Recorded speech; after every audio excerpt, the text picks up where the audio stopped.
our academy, Murarji's English Academy. I hope you enjoyed our previous video and you got an idea of how to use the imperative sentences. So in continuation to that video, today we are going to learn assertive sentences.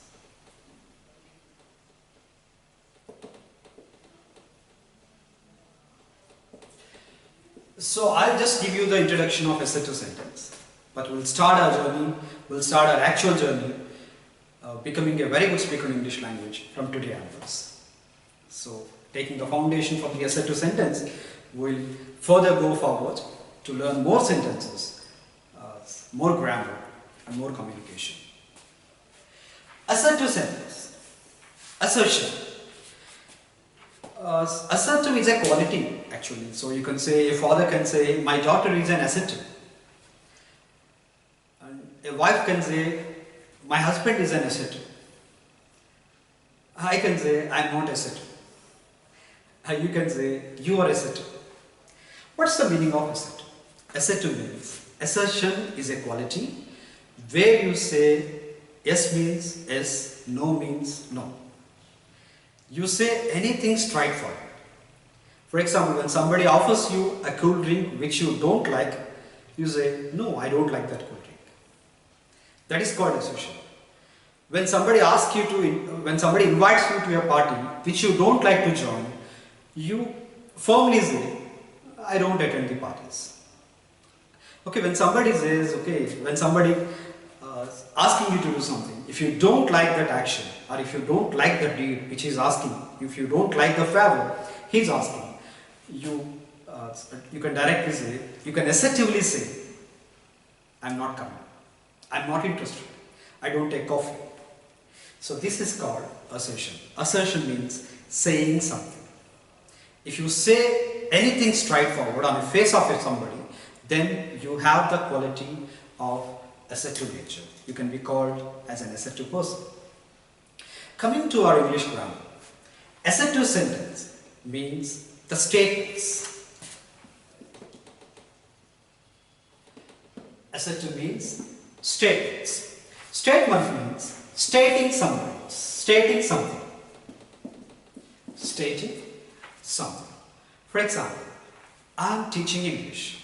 Here I am stating that I am teaching English. I am stating my action. I am fine. It is a statement. She is going somewhere. It is a statement. My father is a businessman. It's a statement. I don't like fruits. It's a statement. I woke up late today. It's a statement. Whatever you say, that is called a statement, and the statements are called assertive sentences. I hope you have already got an idea how important learning assertive sentence. And the assertive sentence can also be called declarative sentence. Declarative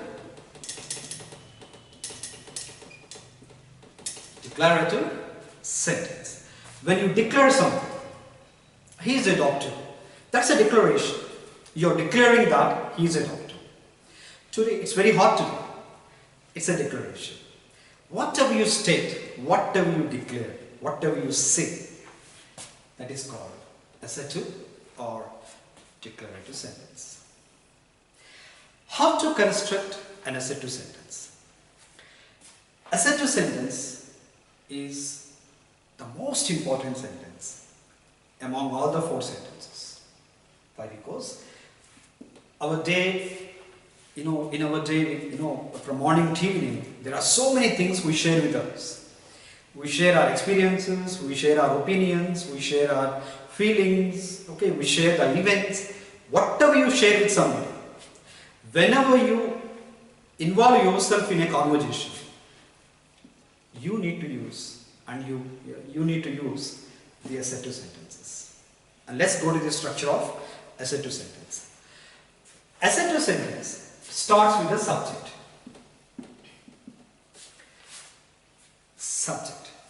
Subject is the doer of an action.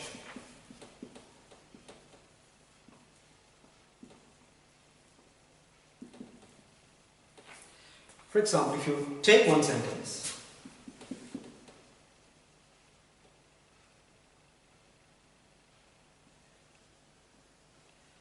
I love music. Here, I is the subject which is doing an action, love. I love music.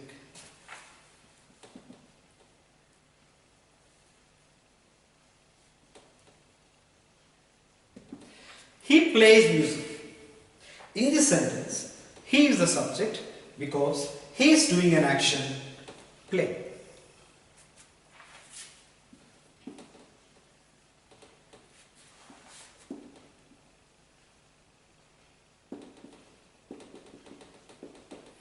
Sheila is going to Hyderabad. In this sentence, Sheila is the subject because she is doing an action. An assertive sentence should begin, and an assertive sentence begins with subject. And the subject is followed by verb, the word called verb phrase. So here this is the subject and the verb indicates the action, event or state. In this sentence, it is an action. I love music. It is an action and it's a verb. Because this word is indicating an action. There is another word like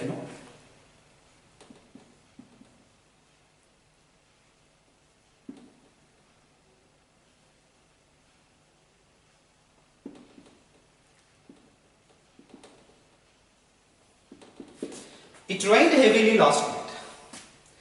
It rained heavily last night. It is an event. Though it is an event, because the word rain indicates the event. Though it is an event, this is called verb and it is the subject. And this is the rest of the sentence. And another sentence like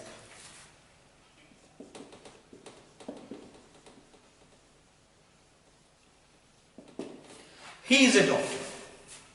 In this sentence, he is the subject and is not an action and it is not an event, it is a state or condition or position. And we are saying that he states to, he is in a position of a doctor. He is in a state of a doctor. So he is the subject and we are giving the position of the doctor. Who is the doctor? He is the doctor. So though it is the position, though it is not an action, it is called. So an assertive sentence must begin with the subject and then followed by verb. So every sentence, every assertive sentence in English must contain the structure like subject plus, verb plus, always. The rest of the sentence is common. Sometimes, for example, she fell. There is a sentence, she fell. So it contains only two words, shorter sentence, she fell. Though it contains only two words, it is meaningful. So it can be called as a sentence, she fell. You don't need to have object or rest of the sentence. Having an object, having the rest of the sentence is up to the speaker. For example, I can say, I am reading. So whether to say I am reading a book or a novel, it's up to me. I can say whether I am reading a novel or I am reading. So the most important thing to construct an assertive sentence are subject and the verb. And the rest of the sentence is all the rest. That's up to you. And however, we will learn in the coming classes how to frame the rest of the sentence. It's okay. So this is an assertive sentence. I would like to remind you once again. An assertive sentence is a statement.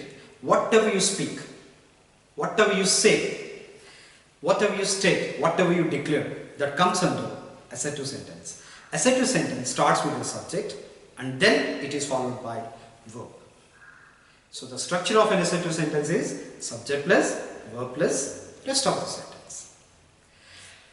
So and this is the formula. Let's build our sentences by using this formula.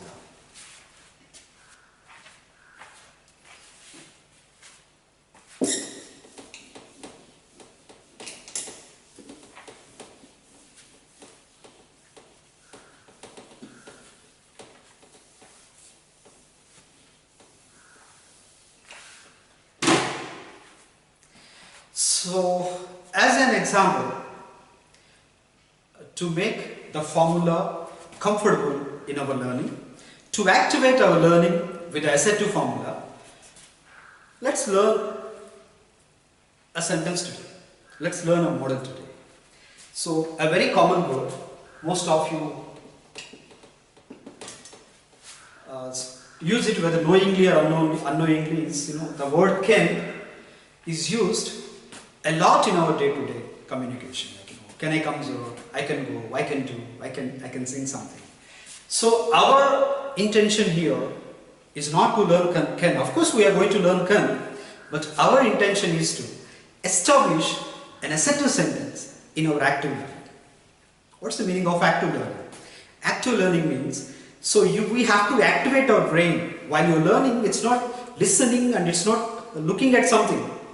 It's not sending something into the mind. It's not something remembering it for something. Like, it is just activating learning. Like, we are going to activate our brain.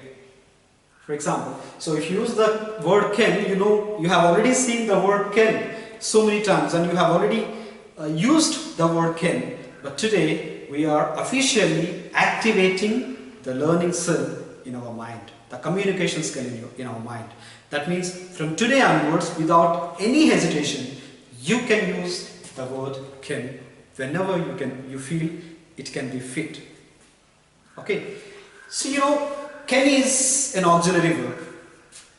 We'll see what is auxiliary verb in the coming classes, but for the time being, just learn it like it is a helping verb. It is a helping verb, or it can also be called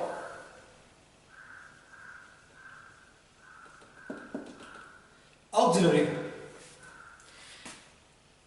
Being a helping verb helps the main verb in having time. A helping verb helps the main verb in having time and expressing the possibility. Okay, instead of having time, you can say the helping verb helps the main verb expressing the time and expressing the possibility. Expressing the possibility. Okay, so here the word can expresses the ability. The word can, the helping verb can help the main verb in having the ability with it. For example, I sing. If you find a sentence, I sing. This sentence, I sing, expresses that you have the habit of singing. You have the habit of singing. I sing. And you say, I dance. That means you have the habit of dancing. I speak English.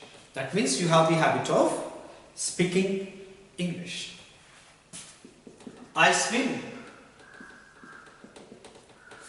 That means you have the habit of swimming. If you add the helping verb can, the auxiliary verb can, to the main verb swim, that becomes ability. I can swim. That means you have the ability to swim. Here you have the habit of swimming and you have the ability of swimming. I can swim. I can do. I can dance. I can speak English. I can speak English. So whenever you use the word can, you are expressing certain ability you possess. I can dance. I can speak English. I can swim. These sentences, with the help of can, with the help of the helping verb can, we can understand you have the or I have the ability to do something. Just say that aloud and say that loudly wherever you are, whatever the abilities you have. Just continue with some abilities. For example, I can speak English, I can write English, I can drive a car, I can handle some problems, I can't live without water. So you have the negative. This is called affirmative. So what you can do? And there is a negative also. That means negative, can't in the spoken English and cannot in the written English. Okay, I can't swim. I can't dance. I can't speak English. But it is an example, but never say I can't speak English. You can definitely speak English. Unless you believe in yourself that you can speak English, you cannot become a very good speaker in English language. And you should remember one thing, our intention of this class is not to learn can, our intention is to learn the formation of assertive sentence. An assertive sentence can be structured, or an assertive sentence can be framed with the subject and the verb and the rest of the sentence. So here, I can't swim, I can't dance, I can't speak English. English is an object. English is an object. So as the days go forward, you will get the clarity of all the things in the sentence. So have you got an idea? This is an assertive sentence. An assertive sentence starts with subject and